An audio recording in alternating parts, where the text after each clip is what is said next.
அவர் என்ன மோடி மாதிரி பத்திரிகையாளர் சந்திப்பை ஸ்கிப் பண்ணாரா? விஜய் மாதிரி சந்திக்காம இருந்தாரா? அவர் மக்களை சந்திக்கிறாரு.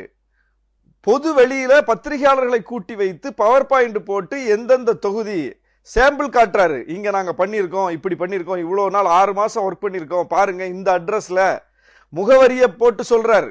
இந்த அட்ரஸ்ல 80 ஓட்டு இருக்குங்கிறாங்க, அங்க போய் பார்த்தா இல்ல அப்படிங்கிறாரு. இத்தனை லட்சம் வாக்காளர்கள் போலியா சேர்க்கப்பட்டிருக்காங்கிறாரு, இவ்வளவு பேர் நீக்கப்பட்டிருக்காங்கிறாரு. அது ஒவ்வொன்றும் சொல்றாரு.